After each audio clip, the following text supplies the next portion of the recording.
ఓం శాంతి 25/10/2023 మధురమైన పిల్లలు, మీరు అనంతమైన తండ్రిని స్మృతి చేయండి.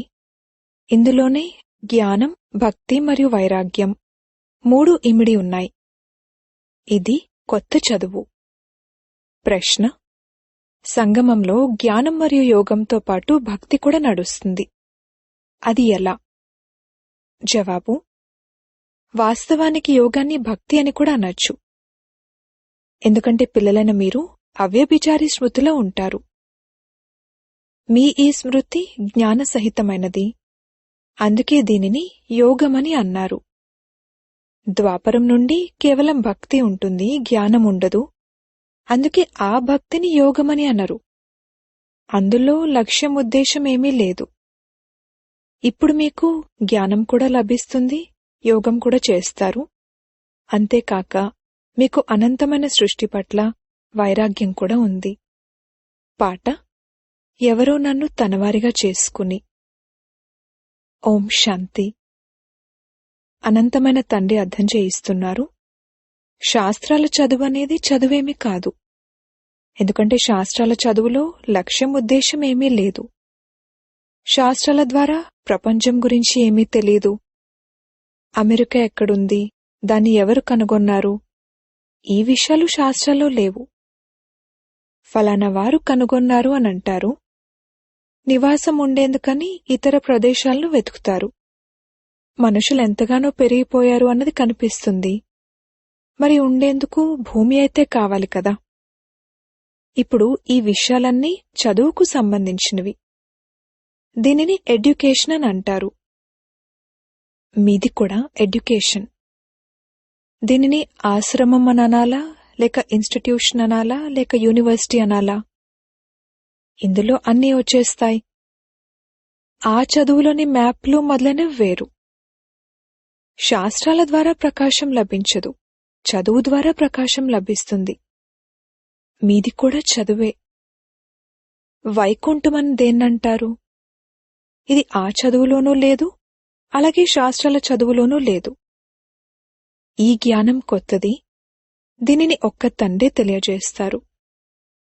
మనుషులైతే స్వర్గం, నరకం అన్నీ ఇక్కడే ఉన్నాయని అంటారు. స్వర్గం, నరకం అని వేటినంటారు అనేది తండ్రే అర్థం చేయిస్తారు.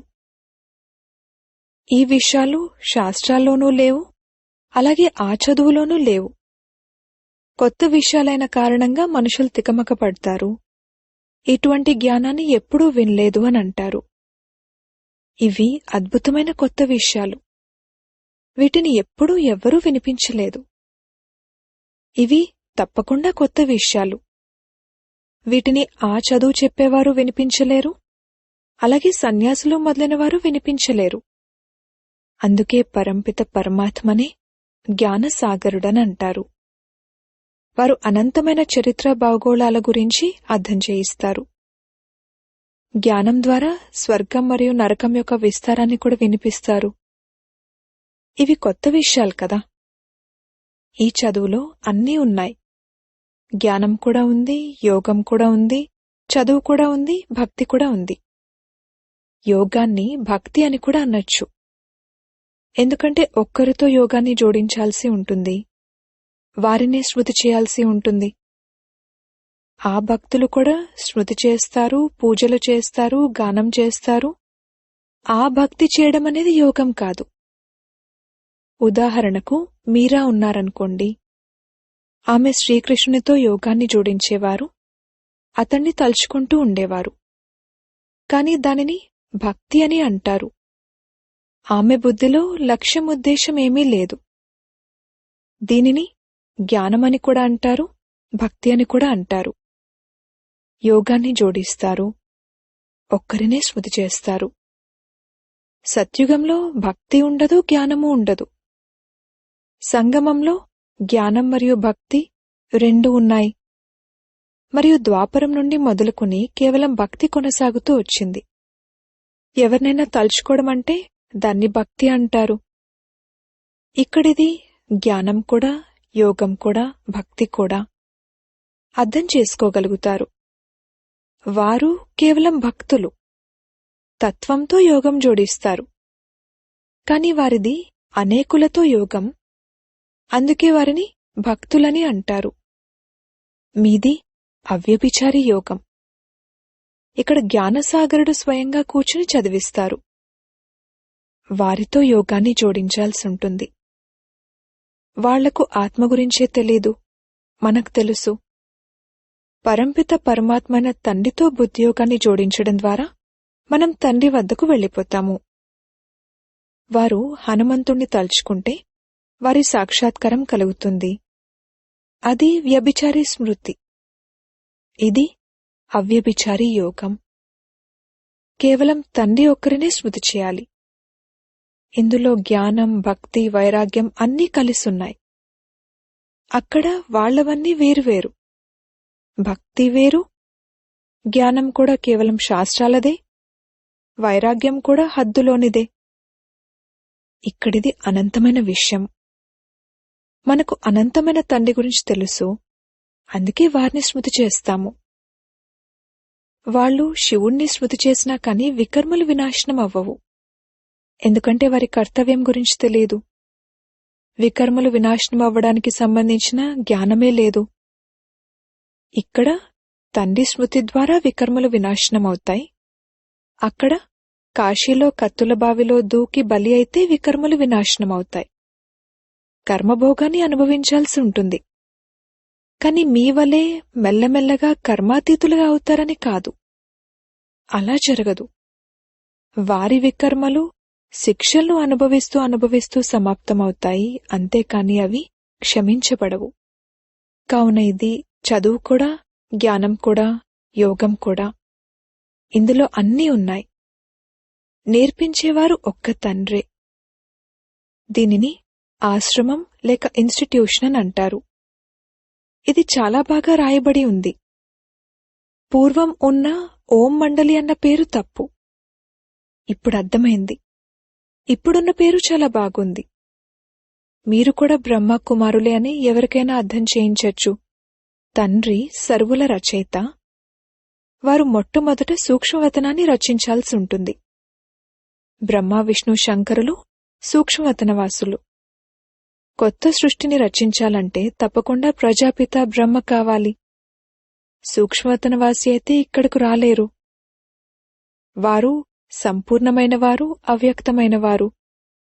ఇక్కడ సాకార బ్రహ్మ కావాలి కదా. వారెక్కడి నుండొస్తారు? మనుషులు ఈ విషయాలను అర్థం చేసుకోలేరు. చిత్రాలైతే ఉన్నాయి కదా. బ్రహ్మ నుండి బ్రాహ్మణులు జన్మించారు. కాని బ్రహ్మ ఎక్కడి నుండొచ్చారు? దత్తత తీసుకోవడం జరుగుతుంది. ఏ విధంగా ఎవరైనా రాజుకు పిల్లలు లేకపోతే దత్తత తీసుకుంటారు.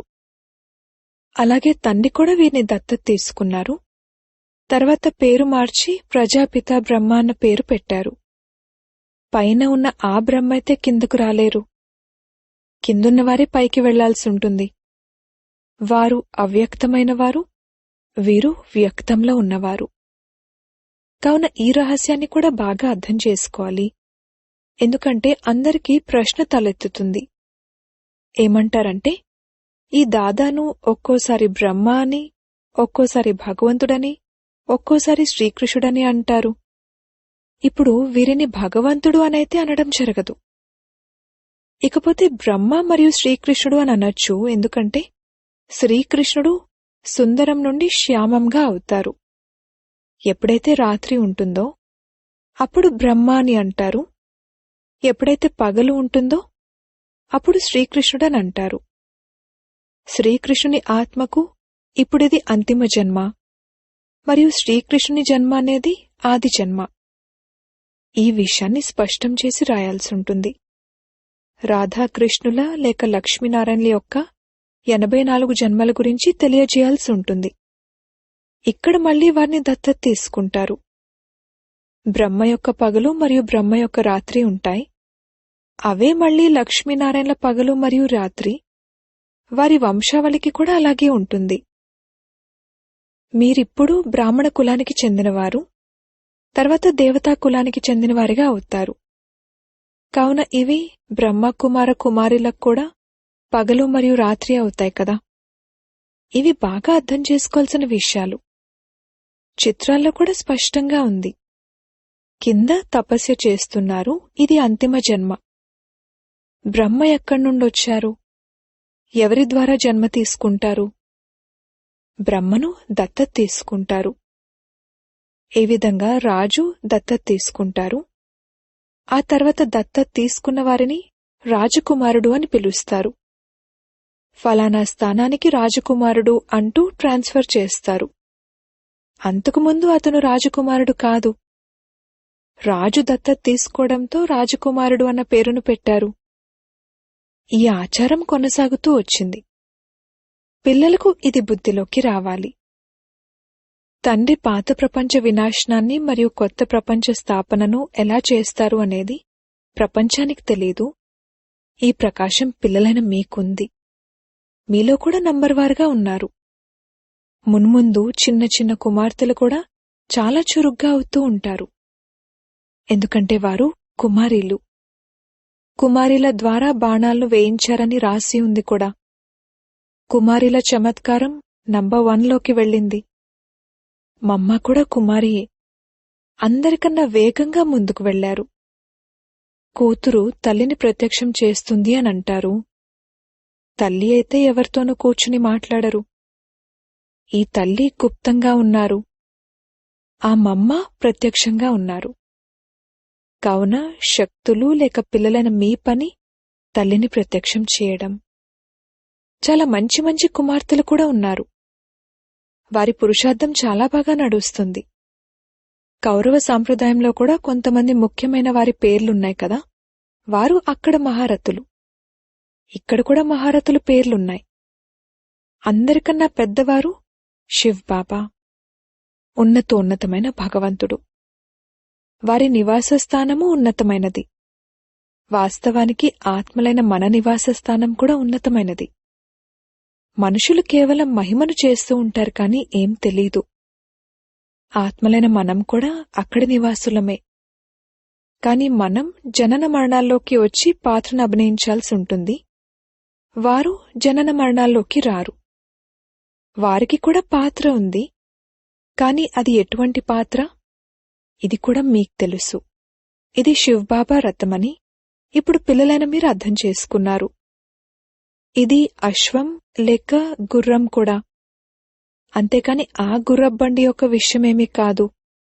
ఈ పొరపాట్లేవైతే జరిగాయో ఇవి డ్రామాలో నిశ్చితమై ఉన్నాయి. అర్ధకల్పం మనం కూడా ఆ పొరపాట్లలోనే భ్రమిస్తూ భ్రమిస్తూ పూర్తిగా తప్పిపోయాము. ఇప్పుడు ప్రకాశం లభించడంతో చాలా అప్రమత్తంగా అయ్యాము. ఈ పాత ప్రపంచం సమాప్తమవ్వనున్నదని, మనం నష్టోమోహులుగా అవ్వాలని తెలుసు. కమల పుష్ప సమానంగా గృహస్థ వ్యవహారంలో ఉంటూ నష్టోమోహులుగా అవ్వడానికి పురుషార్థం చేయాలి. సంబంధాలైతే అందరితోనూ నిర్వర్తించాలి. కలిసి ఉండాలి కూడా. కల్పకృతం తయారైనట్లే ఈ భట్టి కూడా తయారవ్వాల్సింది. ఇప్పుడైతే గృహస్థ వ్యవహారంలో ఉంటూనే శ్రమించాలి అని అంటారు. ఇక్కడ ఇల్లు వాకిళ్లను వదలాల్సిన విషయమేమీ లేదు. మనమైతే ఇంట్లోనే కూర్చునున్నాం కదా. ఎంతమంది పిల్లలున్నారు? లౌకికం వారు కూడా ఉండేవారు కదా. ఏం విడిచిపెట్టలేదు. సన్యాసులైతే అడవుల్లోకి వెళ్ళిపోతారు. మనమైతే పట్టణంలో కూర్చున్నాము. కావున వారితో సంబంధాలు నిర్వర్తించాలి. వీరు తండ్రి యొక్క రచన. తండ్రి సంపాదించి పిల్లలకు వారసత్వాన్ని ఇస్తారు. మొదట కామ వికారం యొక్క వారసత్వాన్ని ఇస్తారు. ఆ తర్వాత దాన్నుండి విడిపించి నిర్వికారులుగా తయారు చేయడం ఒక్క తండ్రి పనే. కొన్ని చోట్లయితే పిల్లలు తల్లిదండ్రులకు జ్ఞానాన్ని ఇస్తారు. కొన్ని చోట్ల తండ్రి పిల్లలకు జ్ఞానాన్ని ఇస్తారు. ఇది రాజయోగం, అది హఠయోగం. ఆత్మకు పరమాత్మ నుండి జ్ఞానం లభిస్తుంది. బ్రహ్మనైన నేను రాజులకే రాజుగా ఉండేవాణ్ణి. ఇప్పుడు నిరుపేదగా అయ్యాను. నిరుపేద నుండి రాజు అని అంటూ ఉంటారు. సూర్యవంశీయులమైన మేము ఇప్పుడు శూద్రవంశీయులుగా అయ్యామని పిల్లలకు తెలుసు. నరకం మరియు స్వర్గం వేరువేరు అని కూడా అర్థం చేయించాల్సి ఉంటుంది. మనుషులకి తెలియదు. మీలో కూడా ఎంతమంది పిల్లలకు అసలేమీ తెలియదు? ఎందుకంటే భాగ్యంలోనే లేకపోతే ఇక పురుషార్థం ఏం చేస్తారు?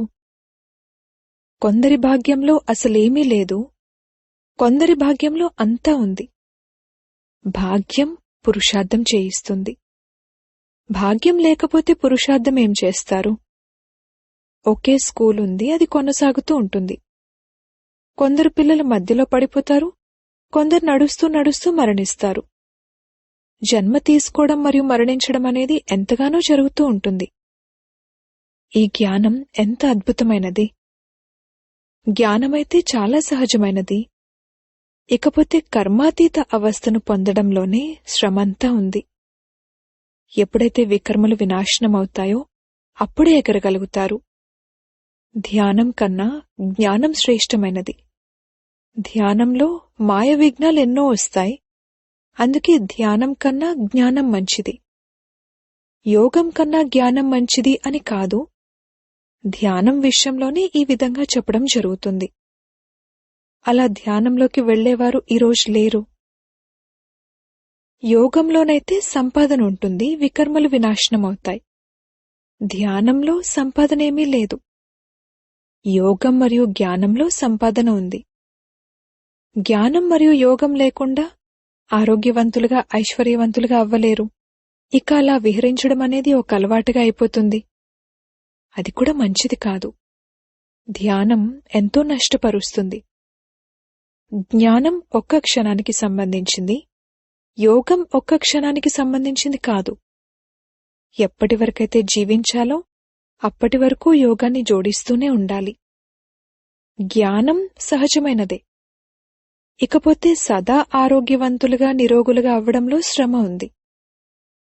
ఉదయమే లేచి స్మృతిలో కూర్చోవడంలో కూడా ఎన్నో విఘ్నాలు కలుగుతాయి. పాయింట్లు తీస్తున్నా సరే బుద్ధి ఎక్కడెక్కడికో వెళ్ళిపోతూ ఉంటుంది. అందరికన్నా ఎక్కువ తుఫాన్లైతే మొదటి నంబర్లో ఉన్నవారికే వస్తాయి కదా. శివ్బాబాకైతే రావు. తుఫాన్లైతే ఎన్నో వస్తాయని బాబా సదా అర్థం చేయిస్తూ ఉంటారు. ఎంతగా స్మృతిలో ఉండేందుకు ప్రయత్నిస్తారో అంతగా ఎక్కువ తుఫాన్లు వస్తాయి. వాటికి భయపడకూడదు, స్మృతిలో ఉండాలి, స్థిరంగా ఉండాలి. తుఫాను కదిలించలేకపోవాలి. ఇది అంతిమంలోని అవస్థ. ఇది ఆత్మిక రేస్. శివ్బాబాను స్మృతి చేస్తూ ఉండండి. ఇవి కూడా అర్థం చేసుకోవాల్సిన మరియు ధారణ చేయాల్సిన విషయాలు. ధనాన్ని దానం చేయకపోతే ధారణ జరగదు. పురుషార్థం చేయాలి. ఎవరికైనా ఇద్దరు తండ్రుల పాయింట్ను అర్థం చేయించడం చాలా సహజం. తండ్రి 21 జన్మల వారసత్వాన్ని ఇస్తారని కూడా మీకే తెలుసు. ఈ లక్ష్మీనారాయణలకు తండ్రి ద్వారా 21 జన్మల వారసత్వం లభించిందని మీరంటారు. తండ్రి వారికి రాజయోగాన్ని నేర్పించారు. వారికి భగవంతుడు ఈ వారసత్వాన్ని ఇచ్చారని ఇంకెవ్వరూ ఈ విధంగా చెప్పలేరు. ప్రపంచంలో కొందరు ఒక విషయానికి మరికొందరు ఇంకో విషయానికి సంతోషపడుతూ ఉంటారు. మీరు ఏ విషయానికి సంతోషపడతారనేది ఎవరికీ తెలియదు. మనుషులైతే అల్పకాలికంగా క్షణభంగురమైన సంతోషాన్ని జరుపుకుంటారు. మీరు సత్యమైన బ్రాహ్మణ కులభూషణులు. మీరు యోగులు మరియు జ్ఞానులు. మీ ఈ అతీంద్రియ సుఖపు సంతోషం గురించి ఇంకెవ్వరూ తెలుసుకోలేరు. వారు ఏమేమో కష్టపడుతూ ఉంటారు. చంద్రునిపైకి వెళ్లే పురుషార్థం చేస్తారు. ఎంతో కష్టంతో కూడిన శ్రమ చేస్తారు. వారందరి శ్రమ వృధా అవనున్నది. మీరు ఏ కష్టమూ లేకుండా ఎవ్వరూ వెళ్లలేని స్థానానికి వెళ్లేందుకు పురుషార్థం చేస్తారు. పూర్తిగా ఉన్నతోన్నతమైన పరంధామానికి వెళ్తారు. అచ్చా, మధురాతి మధురమైన సికిలదే పిల్లలకు మాతా పితా బాప్దాదాల ప్రియ స్మృతులు మరియు గుడ్ మార్నింగ్. ఆత్మిక పిల్లలకు ఆత్మిక తండ్రి నమస్తే. ధారణ కొరకు ముఖ్య సారము. మొదటి పాయింట్, గృహస్థ వ్యవహారంలో ఉంటూ నష్టోమోహులుగా కూడా అవ్వాలి. దాంతోపాటు అందరితో సంబంధాలను నిర్వర్తిస్తూ కమల పుష్ప సమానంగా ఉండాలి. రెండవ పాయింట్, ధారణ చేయడానికి జ్ఞానధనాన్ని తప్పకుండా దానం చేయాలి. జ్ఞానం మరియు యోగంతో మీ సంపాదనను జమ చేసుకోవాలి. అంతేకాని ధ్యానం, సాక్షాత్కారాల ఆశను ఉంచుకోకూడదు. వరదానము: సంతుష్టత సర్టిఫికెట్ ద్వారా భవిష్య రాజ్యభాగ్యపు సింహాసనాన్ని ప్రాప్తి చేసుకునే సంతుష్టమూర్తి భవ. సంతుష్టంగా ఉండాలి మరియు సర్వులను సంతుష్టపరచాలి. ఈ స్లోగన్ సదా మీ మస్తకమనే బోర్డుపై రాసి ఉండాలి. ఎందుకంటే ఈ సర్టిఫికెట్ కలవారే భవిష్యత్తులో రాజ్యభాగ్యపు సర్టిఫికెట్ను తీసుకుంటారు. కావున ప్రతిరోజు అమృతవేళ ఈ స్లోగన్ను స్మృతిలోకి తీసుకురండి. ఏ విధంగా బోర్డుపై స్లోగన్ రాస్తారో అదేవిధంగా సదా మీ మస్తకమనే బోర్డుపై ఈ స్లోగన్ను రాసి ఉంచినట్లయితే అందరూ సంతుష్టమూర్తులుగా అవుతారు. ఎవరైతే సంతుష్టులుగా ఉంటారో వారు సదా ప్రసన్నులుగా ఉంటారు. స్లోగన్: పరస్పరంలో స్నేహం మరియు సంతుష్టత సంపన్నమైన వ్యవహారం చేసేవారే సఫలతామూర్తులుగా అవుతారు. ఓం శాంతి.